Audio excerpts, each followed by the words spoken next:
আগে আমরা আগে দুটো অপারেশন করছি, তো তো এখন করতে হবে ফেসিং। তো ফেসিং অপারেশন করার জন্য স্টক সেটআপ থেকে এখানে জেড এর মান 0 0 থাকে। তো এখানে 1 মিলিমিটার বেশি নিয়ে নিছি। 1 মিলিমিটার বেশি নিয়ে তারপরে যখন ফেসিংটা করছি, তারপরে ফেসিং এখন আছে 3 নম্বরে।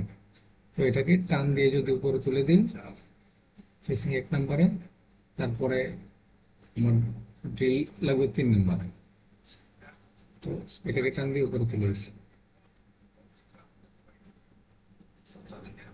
ফেসিং, সারফেস রাফ, তারপরে ড্রিল।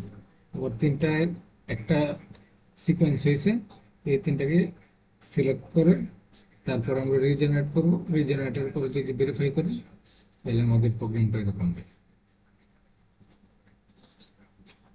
আর জি কোডের যে বিষয়টা আছে, এটা হচ্ছে আমার শুধু ফেসিং এর লাগবে। তো ফেসিংটাকে সিলেক্ট করলে এখান থেকে সবগুলো আমি সিলেক্ট করে দিই। তারপর ফেসিংটা সিলেক্ট করে যদি জি কোড সিলেক্ট করি, তারপর এটা একটা নাম দিয়ে সেট করলে,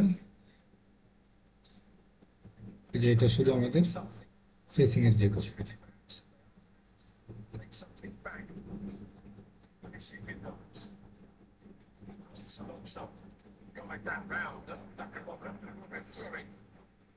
শুধুমাত্র ফেসিং এর যে কোডটা বের করতে হলে শুধু ফেসিংটা সিলেক্ট করে যে কোড, ওকে,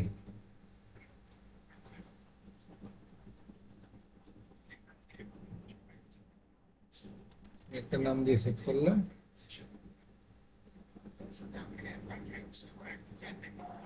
এটা শুধু আসবে আমাদের জি কোডের প্রবলেম।